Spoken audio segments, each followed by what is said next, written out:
Welcome to another episode of Pass or Play. Per usual, I am Joseph, and we will actually be taking a break from the hustle and bustle of the big-time high-backed games, and instead be taking a look at a game developed by Green Heart Games, and it is actually called Game Developer Tycoon.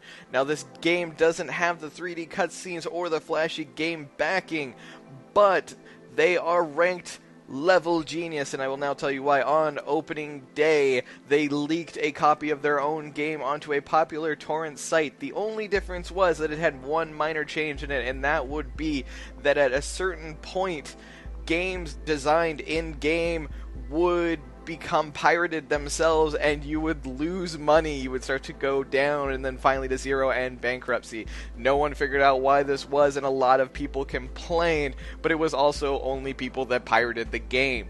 So it was, in a way, what they said, holding a mirror to these people and kind of showing them what happens. So, just genius. Now we're going to get right into this. This game starts off in the 1980s, and you are a lone game designer sitting in your garage with a classy, stylish DeLorean under a car cover in the back, working to create a game using the random genres it creates for you and the game classics to create a combo of the elusive bestseller. Now, this sounds simple, but it's not. Each section of the game creation is set up with sliders that allow you to choose which aspects to focus on. There are 9 in total, but I'm only going to tell you 3, which are graphics, AI, and world design, and well, okay, maybe sound.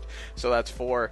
Congratulations, you got 1 more. Now, each genre and game style has a different slider settings. Like, in simulation, sound is important, so is AI, and in adventures, world design, and graphics are really important. Now, don't hold me on that, because I might be wrong. Now, there's simulator, action, RPG, adventure, strategy, and later on casual. So you have aspects on all of them, and they are all different. At the end of each game completion, it will rate it. It will tell you if it's 9 out of 10 or 10 out of 10 or 1 if you just do something completely screwy, and you'll get bad reviews. But at the end of it, you can research your games to learn what you did right and what you did wrong, and these will help you to focus on your creations for next time. Along those lines, you also have to choose what platform to put it on. You can put it on computer or consoles or phones or much more, depending on the year, because as I said, it goes from 1980, so obviously you're going to have the crappy computer, and then later on you're going to get like Atari and work your way up to NES and Game Boy, and you're going to go the whole genre. So I mean, showing you everything, so just get ready for that. As you progress, you'll get age specifications, you know, Y for young, E for everyone, M for mature. Get graphic upgrades, better sound, the ability to save, multiplayers, open world. Each one of these will be put into your graphic engine and thrown into your games to make them better, or to make the sequels stronger. If you have a really good game and you want to make a sequel to it, all these things are research. Now, just like any game where you have money, you spend it on upgrades to get out of your garage and say goodbye to your DeLorean. I was really hard-pressed to say goodbye to the DeLorean because you never see it again. Purchase an office, and that allows you more workers, which you have to train. But they also have technology orientations, design orientations. They can be a mixture of both, but they help you to build gigantic games. So you go from building small games to building medium games, large games, and then later AAA games, and then these have more buyers. Later comes MMOs. You can do a wide variety of things, as I said, so that's really nice to have in a game.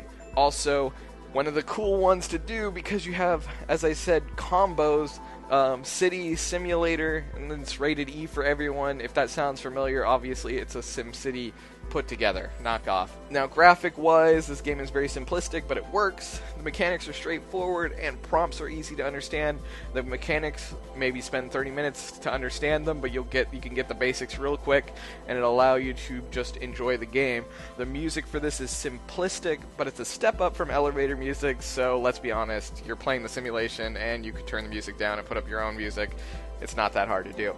Overall, it's a great replay value, and it's a fun little story, so I would highly suggest that if you like games that are addicting but allow you to kind of stop and come back later on, and, you know, allow you to experiment on kind of like percentages and also just have a fun little storyline. It's definitely worth getting. Overall, pick it up. It's $9.99, and doing this supports a good cause, which is independent game designers.